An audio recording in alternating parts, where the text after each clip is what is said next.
Okay, so I think we can start. Good morning, everyone, and good morning, Simon Pierce. I'm obviously not Anna Giorgi, but I will introduce the master's degree today, and welcome also to the people connected. Um, so Alessia, if you can share the screen, the presentation.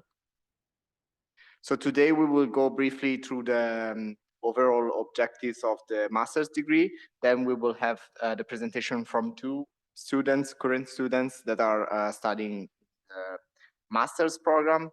Then we will have a presentation from Matteo Vizzarri, who teaches in the master's degree, as well as from Simon Pierce.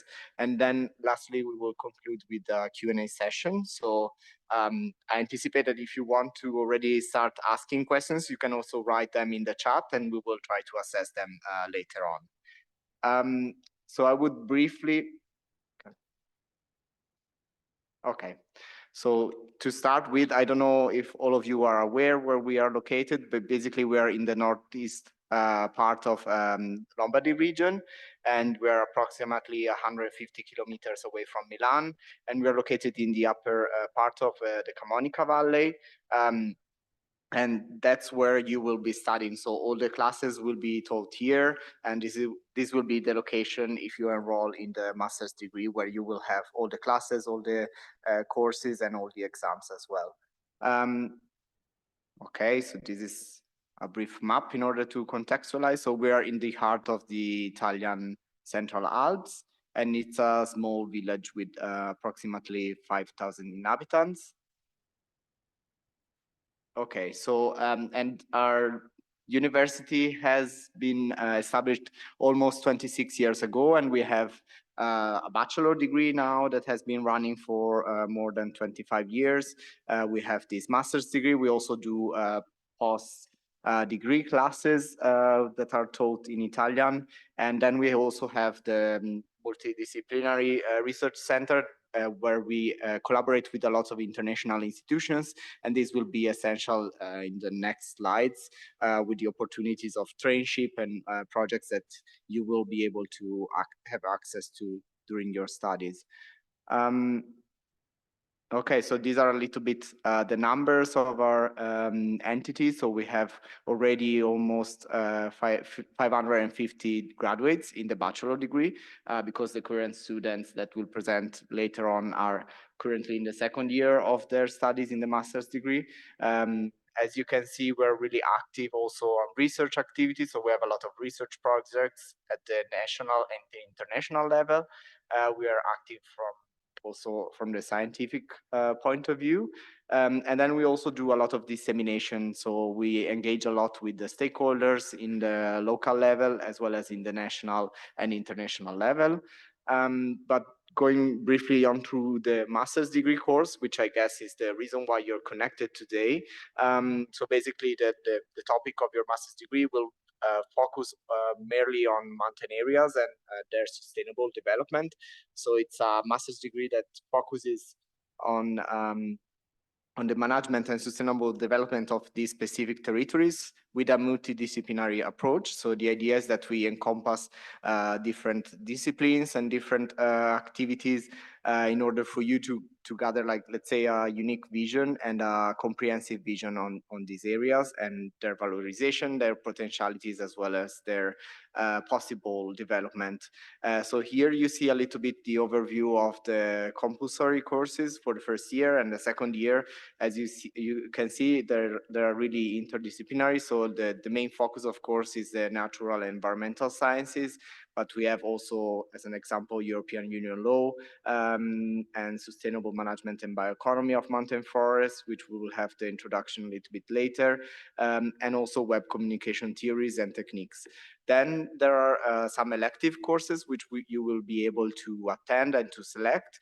As you can see here, right now we have established 3 different courses, but every year we try to also have an engagement with the current students and understand what they would like to focus on and try to establish new courses and new classes. And then, of course, there is the additional language skills. So if you want, you can also take the Italian credits, which is compulsory for foreign students, of course, and other training activities, such as, for example, the internship. And then we have finally the final exam. So, of course, it's 120 credits overall master's degree, so 2 years of studying.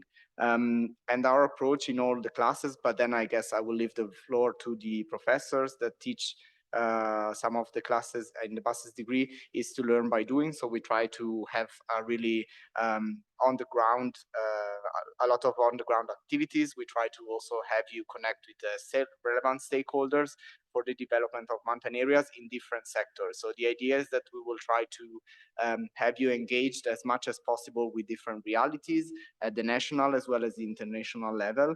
And I underline this because also we have a lot of European projects that are running here at the Unimont Center. And the idea that we would like also for the students who carry out internships and to try to engage with us on Horizon Europe projects or other type of funds that we run, in order for them to also gain a first-hand experience of what it means to do research and applied research on mountain sustainable development topics. Okay, so this is basically what we aim for the graduates to be able to do, so to promote the creation of products and services of economic and social value. So the idea is that you will be able to assess different sectors and try to understand and be able also to promote, let's say, the development of specific value chains in mountain areas, which focus on sustainability at the core. So of course you will be able to assess really a wide range of topics and to have, let's say, an outlook on a lot of different aspects. Here is the direct access. So basically, these are for the Italian students. So if you already have graduated in one of these classes, you can directly access to the master's degree. On the other hand, if you're a foreign student, you have to apply. So you need to pre-apply, let's say, on the portal, on the Udemy portal, and later I think that we will send you all the links, but you can find them on our website, and then you will be evaluated. So your curriculum of the studies that you carried out will be evaluated, and the professors that teach in the classes will let you know if you have some missing credits that you need to retake or take in advance before starting the master's degree, or if your curriculum is already okay to be admitted to the master's degree.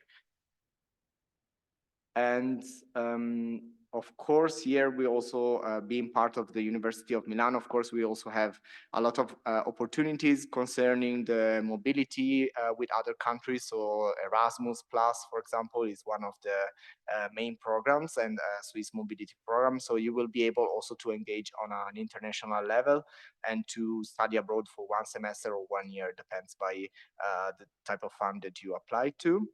I will skip this slide and okay, I think this is it, because basically this is a little bit of an overview where we are located. We're in the heart of the Alps. So of course, if you like mountains and if you like living here, it's the best location, because after the classes you can also go to mountains. But I guess maybe that's something that the students will also tell later on.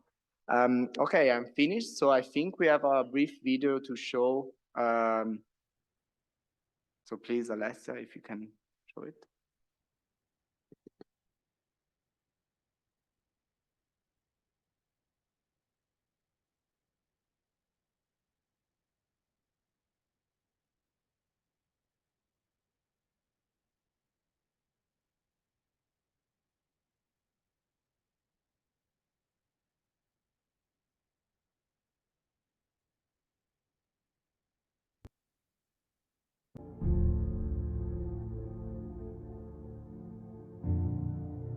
The mountain is not just beauty.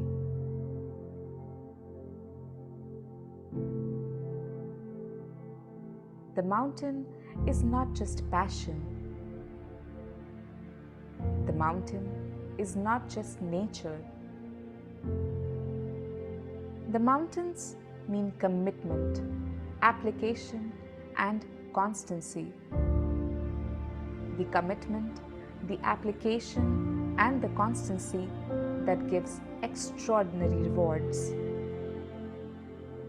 Because living in the mountains means living in contact with nature. Working in the mountains means working immersed in nature, breeding magnificent animals, producing wholesome foods, researching, selecting, and cultivating amazing varieties. And working in the mountains is one positive legacy that the pandemic has brought to us. It means being able to practice one's own profession. It also means carrying out one's own job in a place where previously it might not have been possible to. It means taking on a very large number of previously unthinkable professions. It can even mean becoming a scientist.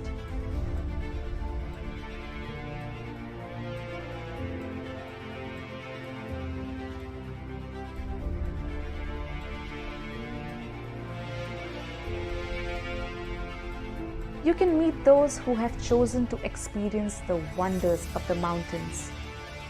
You can be one who lives through some extraordinary experiences. You can now realize your future in the mountains. This, for the old and the youth alike, is the strong and true message of the mountain. Living and working in the mountains is leading a spectacular life.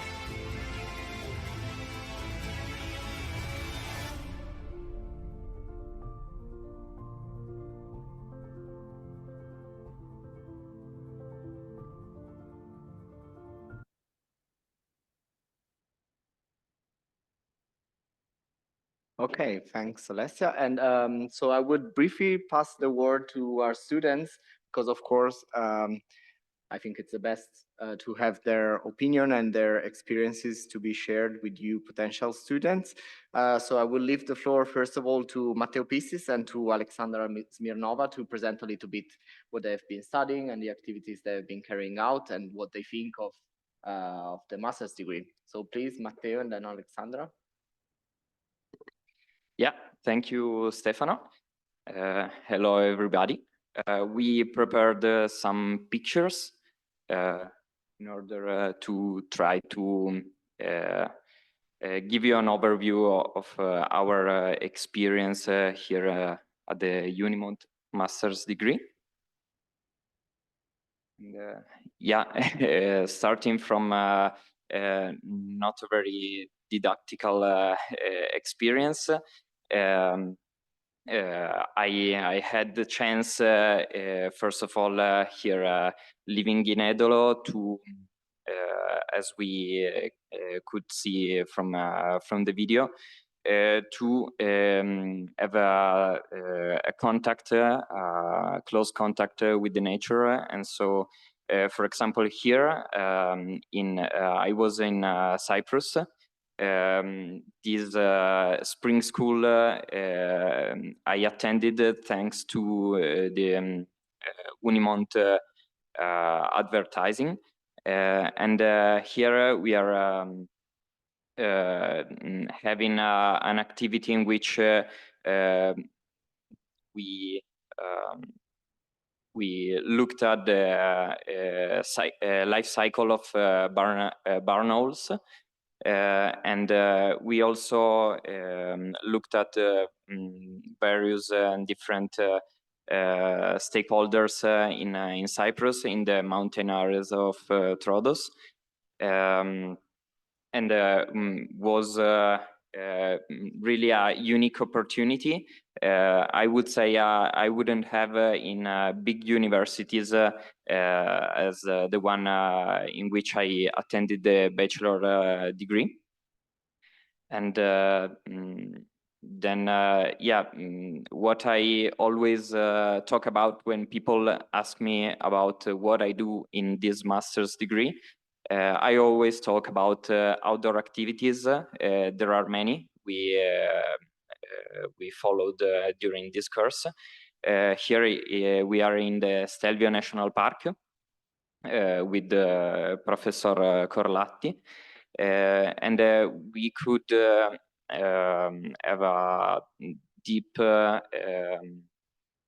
contact with the natural fauna in the Stelvio National Park. Here we are looking at deers, and something that is very special, I think, of this master's degree is that the numbers are quite low, we can say, and this is allowing us to have a close relationship with the professors, but also with all the researchers, and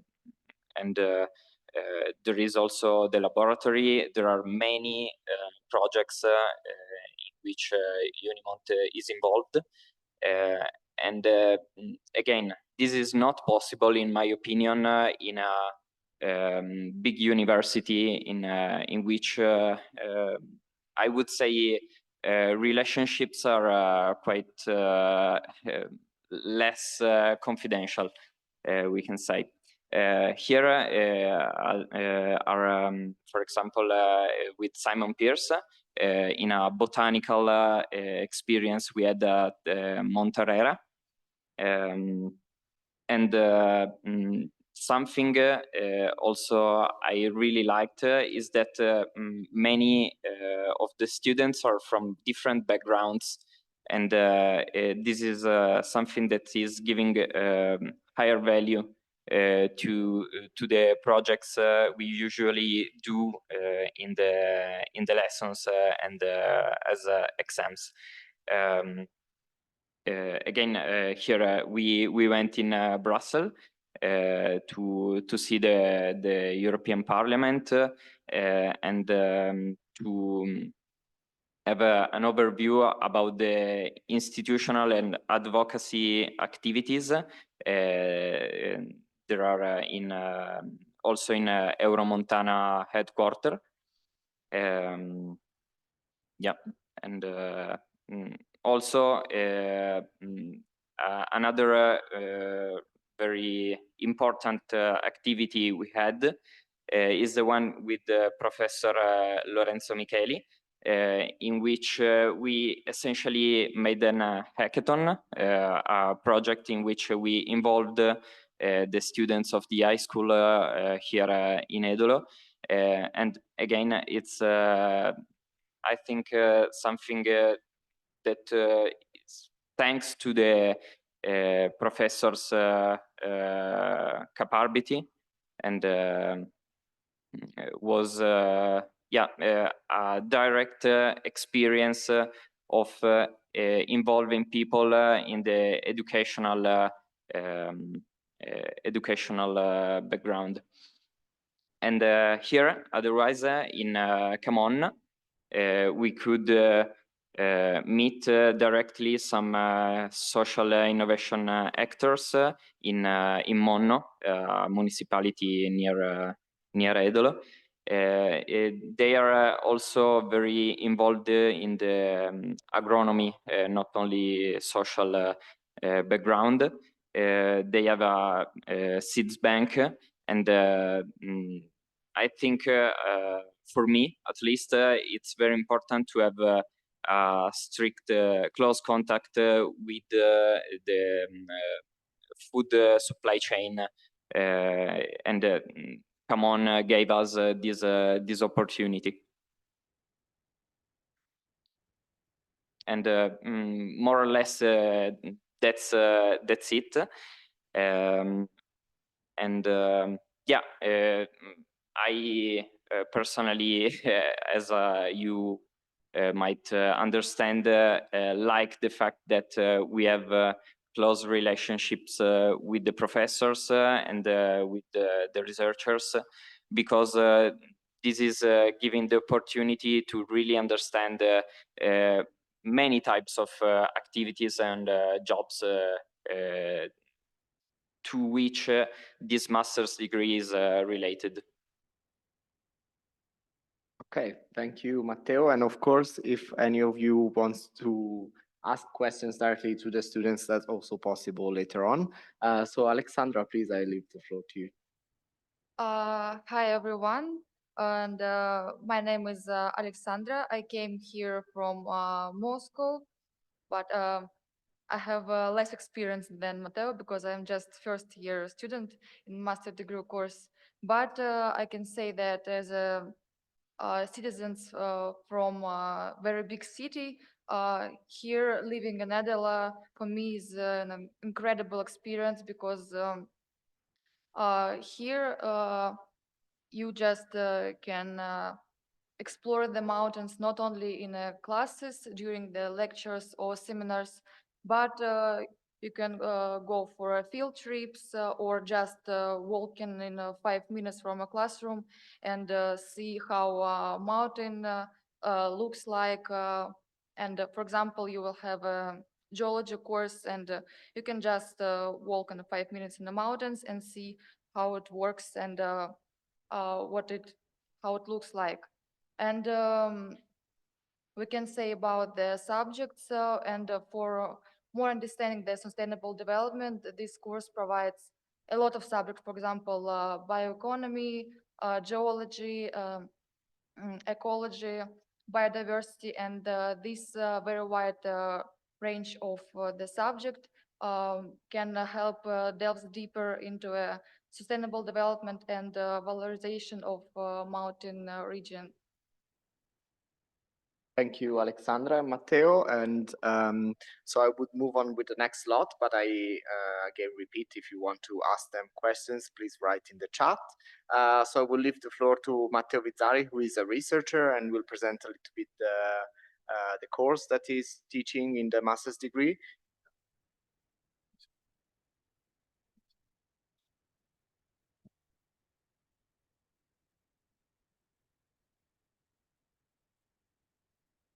Okay, thank you, Stefano, and I'm very pleased to see all of you joining this the presentation of this course. I'm honored to be part of this course as a teacher, especially because I feel the forests are a big component of the mountain system as a whole. In this course, which is called Sustainable Management and Bioeconomy of Mountain Forests, I and my colleague Giorgio Vacchiano provide advanced knowledge and training on the sustainability of our interaction with forest ecosystems. The role of forests, the contribution of forests to our well-being within the bioeconomy system, with a specific focus on mountain territories.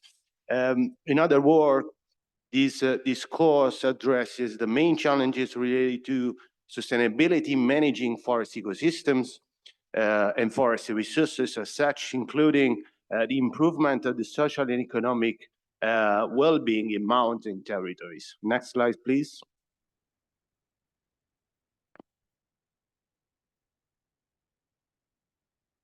Okay, pass me the keyword. Thank you. Okay, this one, yeah. We all know how forests are so important for us and for our well-being, but let's have this very short premise on them. Forests globally cover more than 1/3 of the Earth's surface, and in mountains, they even extend over to 50% of the entire territory. Forests, you have to imagine that this area is like that, as we have individually, each of us is responsible of half a hectare of forest. We touch forest and we perceive their benefits as gifts, especially when we abandon our urban habits and assets. In other words, this means that we feel bad. We know that we feel better when we get in close contact with forests. But how are these benefits made tangible to us? Just imagine that the total value of forest ecosystem goods and services totals up to $15 trillion at global scale, which a quantity value that corresponds to about twice the gross development product of the entire European Union. So see how big is the value of the contribution of forests to our well-being. Which are these benefits? They range from timber provision to freshwater supply to conservation of habitat and species of high natural value, the opportunities for recreational activities, tourism, and cultural services, as well as non-wood forest products such as truffles, mushrooms, berries, fruits, and so on and so forth. As we all know, forests are our allies to fight against climate change and biodiversity loss. Forests contribute to remove up to 10% of greenhouse gases from the atmosphere at global scale, and they host up to 50% of the total species, global species and habitats. But unfortunately, the contribution of forests is particularly at risk because of climate-induced changes in temperatures and precipitation and other processes such as large-scale deforestation and forest degradation. We all know that the climate-induced change and other drivers such as land use change, they pose several challenges to us and our settlement. So we are exposed to increasing risk. Think of wildfires, landslides, floods, avalanches, etc. And the potentiality of forests to mitigate this risk and contribute to our safety is increasingly at risk, especially in mountain areas and in mountain territories, which are very, very fragile. I'm talking about resilience and adaptation of forests. This is especially particularly exacerbated in mountain areas where the land abandonment and the abandonment of management practices of natural and semi-natural resources has created a kind of a deteriorating or dangerous mix of both reducing the capacity of these forests to withstand perturbations, and on the other hand, increasing the vulnerability of these ecosystems to increasing external drivers. So what we do in this course. So this course deals with all the aspects related to sustainability and bioeconomy of mountain forests. In particular, you will learn how to manage forests sustainably, how to assess and evaluate the forest ecosystem dynamics, including processes, ecological processes and mechanisms, how to evaluate and quantify the contribution of forests to our well-being throughout the ecosystem goods and services, forest goods and services. And on the side of bioeconomy, you will learn how to, for example, optimize the forest products chain, valorize the use of forest biomass for bioenergy purposes, for example, how to evaluate the environmental impact of all the processes related to the production and consumption chain of forest goods and services. What are the main skills you will acquire through this course? So first of all, you learn how to characterize and describe forest stands, so the forest ecosystems in mountains. How to establish, create, and implement an integrated forest management plan at landscape scale. How to coordinate, manage, organize, participatory actions and co-design a process in participatory processes. How to increase your skills in adopting and using advanced tools and techniques, for example, for forest monitoring, such as those deriving or pertaining to the remote sensing family. How to increase your skills in cartography and mapping of forest resources, and how to further develop your field practices through some activities, such as, for example, here you have an image of a planting over a large-scale afforestation program. Such knowledge is delivered to us with a mix of let's say, communication means. This knowledge is transferred through interactive lectures to stimulate your critical thinking, workshops with international experts to deepen your knowledge about the lecture's topics, for example, in-course exercises and field trips to adapt the theory, the in-class theory to practice, and a final report made by you on a real case to connect the theory to practice in a real world. Let me say that based on my past experience, this is one of the most promising and advanced international courses training experts dealing with the complexity of forest ecosystems, especially in mountains. So we therefore very much look forward to having all of you joining our lectures. Thanks a lot. Thank you, Matteo. And I will briefly move on to the next presenter, who is Professor Simon Pearce. So please, I will leave you the floor. Okay, thank you, Stefano. Thank you, everyone. I'll share my screen. It should be sharing. And I prepared a short presentation. Unfortunately, I'm not up there at Edolo with you today. I'm down in Milan, but I think it's worth repeating that the lessons themselves will be up at Edolo and not down here where I am now in Milan, but it really is a course that is in the mountains. Today, the two professors that are talking to you, Matteo Vizzari, who we've just heard, and myself, we are plant people.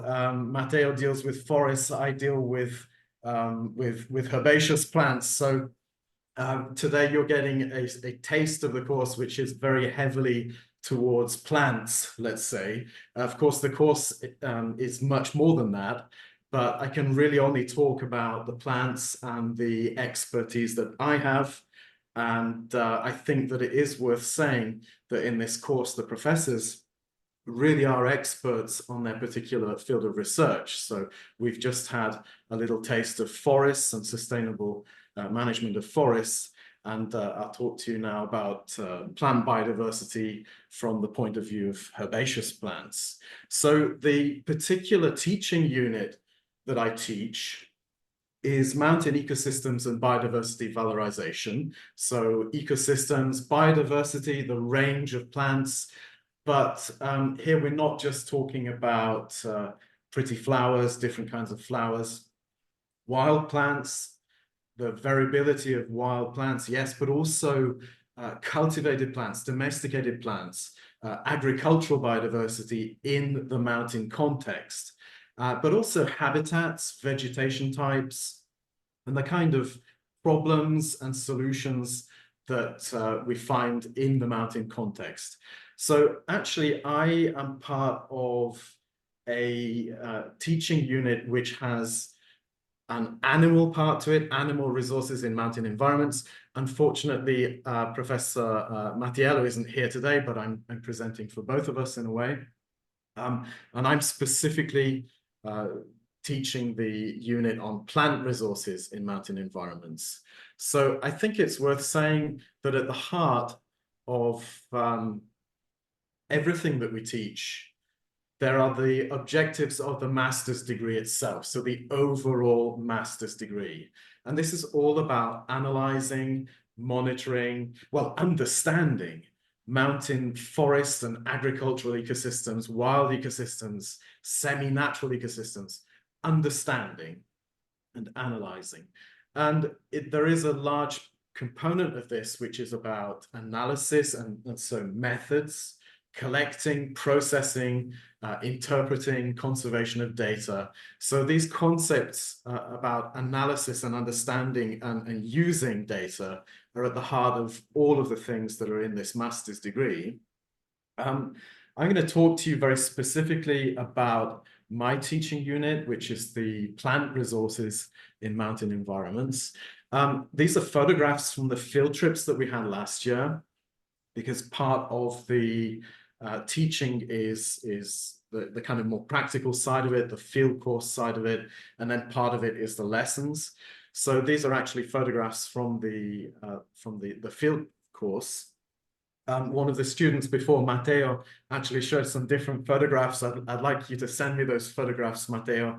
I only have photographs of the students, and it would be quite nice to have the photograph of all of us together. But anyway, this is the field trip where we go to Monte Herrera and we're looking at rare species. We're looking at, let's say, plants that are part of the landscape, part of the mountain environment here in Lombardy. There is an element of this teaching unit which is about plant conservation, because at the heart of it, we're trying to understand biodiversity and how it can be sustainably used, but also, let's say, conservation is a part of this, because it's useless having an environment with all of these wonderful plants if we don't conserve it. So we do talk a lot about plant conservation. There are elements in this teaching unit of production of plants. From my point of view, the production of plants is about plant conservation, but production of plants is also about agricultural production. So the different techniques that we can use to produce plants. So the field trips are very heavily targeted towards wild plants and rare plants, plant conservation. But this is only really one part of the teaching course on plants. We look at habitats, we look at vegetation types. This is our trip up to Bormio, where we're looking at the conservation of rare plants up near the old Roman thermal baths. I just wanted to show you a video of some of the activities that we did. This is where I taught the students how to pollinate a rare orchid. I'm sorry about the shakiness of the video, but this is actually my video from that day when we went up to pollinate this rare orchid. So here the students are taking the pollen from one plant and then moving it to a flower of another plant. And this is actually part of a conservation project where this activity, this day, actually produced fruits and seeds which were used to produce plants. We put, later on, I came back and I collected the seeds and I sowed them, and we're actually helping the population of this rare species. So this is just one example of one of the activities that we did on one of the field trips. For the lessons themselves, I thought that the best way of showing you the lessons is actually to take the video recordings that we did during the lessons and show you these. So you've got me talking now, but you've got me talking in a little video up at the top there. But I thought this was a good way of showing you the kind of data and information that we present during the lessons themselves. So we're trying to understand biodiversity. So these are slides where I'm talking about plant biodiversity and the mechanisms which create diversity in the mountains. We talk about ecology, the kind of forces that create vegetation, that delimit the different areas in the mountains. So in this particular video here, it's actually quite a long video. It's like 7 minutes long, and I can't show you all of the 40 hours of my particular teaching course, but I can show you this this taste of the kind of things that we were learning about. So here we're learning about different habitats, and this is very specifically the European Union Habitats Directive habitats. But I think it is worth pointing out that this is a global course. It's really an international course. We do have examples in each lesson of international, let's say, examples from different parts of the world. This, for example, is biodiversity in an agricultural context in the mountains. This is Kinka Valley from China, and we're looking at the kind of let's say the history of the domestication of Kinka. Here we're talking about potatoes as a mountain crop. So we do have some international examples. And we also talk about things in Europe. We talk about the situation in Italy. Some of the things that we investigate in this course are the uses of plants. And this is a particular example of going out and finding different plants, finding new plants as a source of chemicals that can be used. So these are the kind of themes that we'll be looking at in the plant part of the course. I can probably jump ahead to different parts of this. This is looking at networks between lots of different plant species and lots of different animal species, the pollinators. And here we're looking at the control of invasive species. In this particular course, we have a section on threats and problems in the mountain context, the kind of difficulties that plants encounter in the mountain environment, and the solutions to the sustainable use of plants. This is from the lesson on ethnobotany, so the small-scale local use of wild species and the kind of medicinal compounds that they can contain and the way that they use. So it's not a lesson on chemistry, it's a lesson on the use of plants with an idea of their sustainable use. And we discuss topics such as the local small-scale use of plants in different parts of the world. This is an example from Peru, for example. And the difference between small-scale uses, sustainable use, and large-scale industrial uses of mountain plants. So here we're talking about the use of plants on an industrial scale. This is from the lesson on pollution, and we're using the Chernobyl accident, which essentially put radioactive heavy metals into the environment, but we use this as an opportunity to discuss pollution, which has a particular effect on mountains because they're very exposed, and so plants and vegetation are very exposed in the mountains. So these are the kind of themes: pollution, climate change, changes in land use. Here, for example, we're talking about pollution of nitrogen from industry and how that affects the vegetation in mountain environments. And so after we've understood biodiversity, we understand the threats to biodiversity. And the last part of the course then is more about the sustainable use of plant biodiversity. This is from the lesson on climate change. So the way that different vegetation is responding to climate change, the way that plants are moving through the landscape, moving in terms of altitude and elevation, and throughout the geographic landscape. So again, this is about threats to plant biodiversity, how things will change in the future. So there's a very definite scientific basis for the kind of things that we'll be learning in the course. And maybe I'll just skip ahead to the part about, well, we talk about funding, we talk about, okay, I'm going to skip to the bit on the use of plants. This, for example, is about the cultivation of plants, specialist techniques to cultivate plants, even to produce plant material and then put it back into the wild. So this could be the germination of seeds, the production of plants, but also the use of seed mixtures. So collecting seeds from the wild using specialist equipment, for example, and using these seed mixtures to then go and recover the landscape, to recover the vegetation. So these are the kind of techniques that we'll be talking about. And so we basically go from understanding biodiversity, the threats, to the kind of activities that we can do to recover biodiversity, landscape restoration, habitat intervention methods.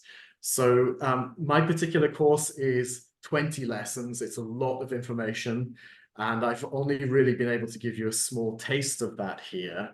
I'll just come out from the video, and yeah, okay, here I am live. So that I hope that that video of the actual lessons and the field trips that we had has given you a taste of the kind of activities that we actually do during the lessons. So that's really all I want to say, but I'm available for questions. Thank you so much for the inspiring talk. And I guess if you want to discover the full experience of Professor Pierre's course, then you have to enroll in the master's degree. I would open the floor for potential questions. So either the people that are connected online or those that are here in presence. I don't know if there are any questions in the chat, but feel free to ask anything to either the professors or the students, or general questions about the master's degree. If there are none, maybe we can, start with because we already collected some of the questions from potential candidates, so maybe Matteo can go a little bit through that.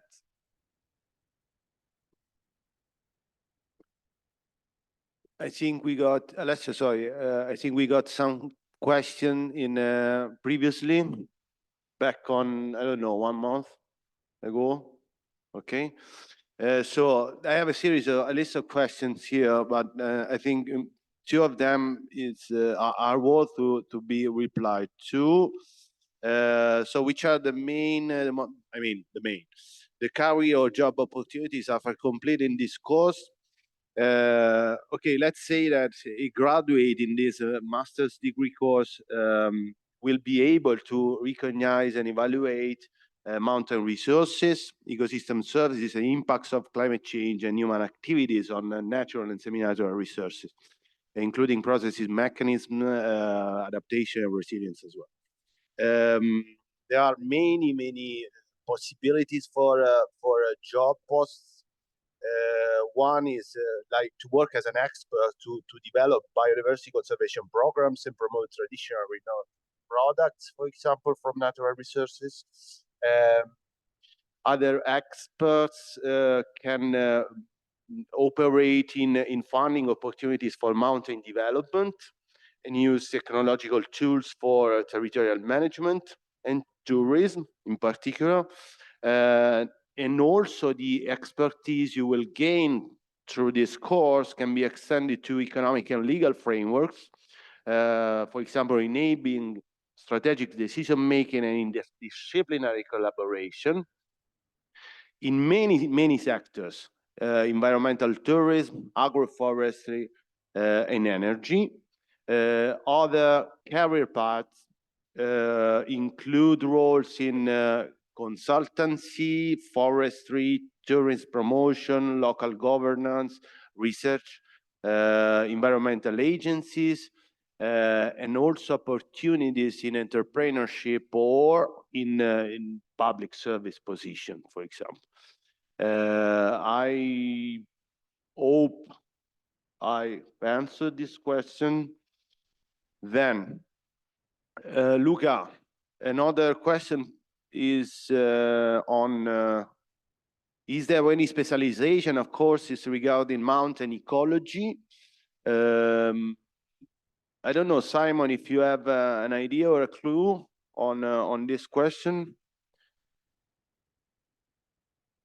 Well, the course that we teach includes essentially a part on animal ecology and a part on plant ecology, and we deal with general ecological mechanisms. We do discuss how plants survive, how animals survive. For example, in my particular course, there is a section of about 3 or 4 lessons where we have the more theoretical side of ecology. So, for example, we have a lesson on the analysis of community and vegetation properties. We have a lesson on the reproductive ecology of plants. I know that you, for example, Matteo, touched on the theme of ecosystem services, which is also something that we talk about from the point of view of herbaceous plants. So in the lessons, there are elements of ecosystems and ecological processes. There's the possibility of doing a thesis, which could be based on ecological processes, a very, let's say, targeted ecological thesis.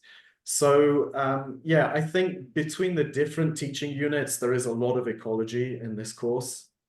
And I think actually coming back to the first question that we heard about, the kind of jobs that you can get afterwards, I think that at the heart of this is the idea of creating professional figures that do have an ecological background, that can understand the ecology, because the whole point of sustainability and valorization is understanding if you're going to have a negative effect on the environment. And a lot of this is about ecology. So there is a big element of ecology throughout the whole course, I think.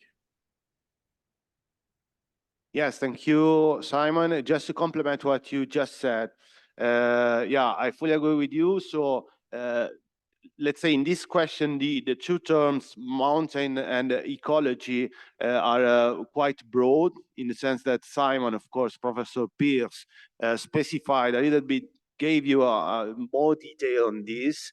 So ecology have several, let's say, angles or perspectives to look at it. And of course, it's a kind of underpinning topic for many of the topics that are under many lectures within many lectures in our course. But I would say for our audience, just check out on the program of the entire master course on the website to check and see any of the lectures you hopefully you will be attending, okay, and that are provided in this master course. So Luca, is there any additional question you want us to reply to? Yeah, there is one question on how to specify sustainable mountain development because it is the neglected area. Maybe there's the person joining today that posed this question or not. Okay, let's have this kind of framework. Okay, so sustainable mountain development is one of the main aim of the graduate that we want to prepare or to train within this with this master course. As also my colleague just explained a little bit more. You have three terms: so sustainability, mountain, and development. Okay, so we touch in this course all the aspects, main processes, dynamics, and the main actors and stakeholders that are involved somehow in reaching the sustainable development in the mountains. Okay, so basically the experts we train, they will be prepared to face and to cope different situations regarding the sustainable development in mountain areas, ranging from the production chain, agriculture, forestry, livestock, cattle, pastures, etc., to the conservation of the biological entities in the mountains, to the preservation of the main, let's say, processes and this interaction between small villages, human settlements, and the natural system as such. So, to me, in my opinion, and this is not because I'm fully engaged in this course, but this is kind of an objective evaluation of the course. As I just said, this course prepares to address the main challenges related to mountains, from the interaction between human communities and the natural environment to the main production and development phases and processes. Simon, I don't know whether you want to add something. No, I think it's worth repeating that it is very definitely targeted at the mountain context with a, as you said before, an ecological underpinning. So a basis in the theory, in the scientific ideas, but then it does have also a practical applied aspect to it as well. So I think the idea is to understand in order to apply. And if I can say, I think this course is also born partly from our past experiences where very often we would have problems communicating with, for example, the directors of national parks who don't necessarily have the background to understand exactly what's happening in their ecosystems. So the idea is to raise the general level of education about ecological processes and the kind of forces that are acting in the mountain environment to promote sustainability. Thank you, Simon. I see there was a question posed on chat.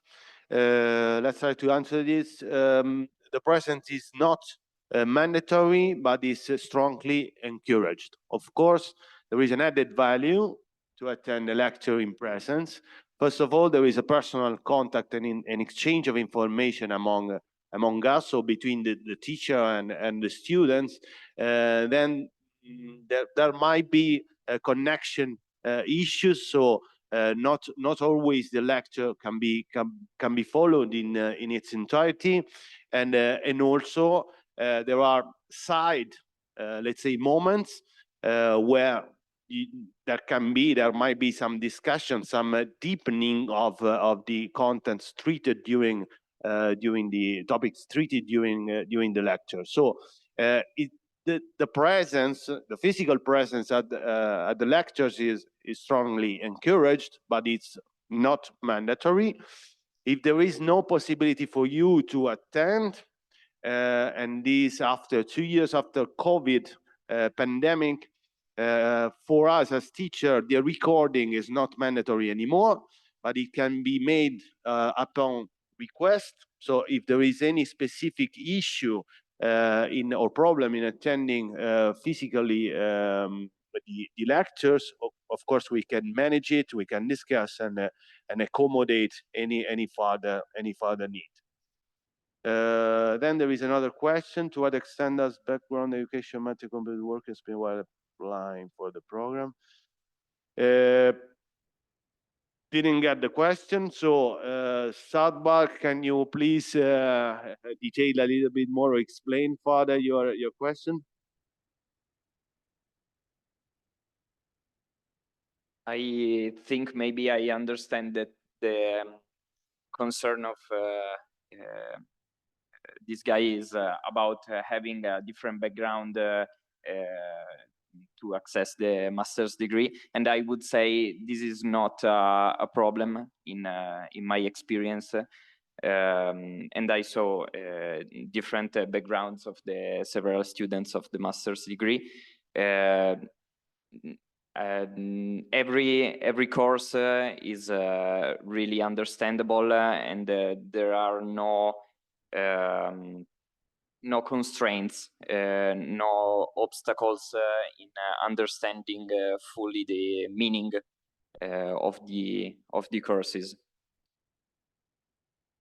Yes, thank you, Matteo. But there is another component of the question, which is the comparison with work experience. That's the part that I didn't get. So,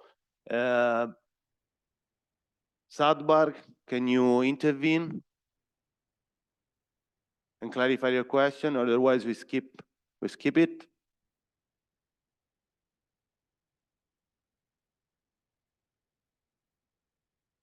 Perhaps what I can suggest is that you, anyway, in the slides, and you should have all the contacts on the website, and you can write to us a more specific request so that our colleagues can take care of it. Okay. Before closing, let me just point you to the website. There is also the newsletter that you can subscribe to, so you will receive any update from the group here at Unimont in Edolo, concerning not only the matters related to the courses, the university courses, but also all the other activities and events that you can be interested in to seminars, meetings with the local actors and stakeholders, meetings with the students. And there is also a mailing list potential WhatsApp contacts. Okay, so look at the website of Unimont and check out all these further details. Stefano? Yes, well, you said everything, so I just would like to thank you and the other colleagues, so Professor Pierce and the students that took their time to be testimonies of this master's degree. And for any further questions, please write to us via email or call us. So thanks a lot.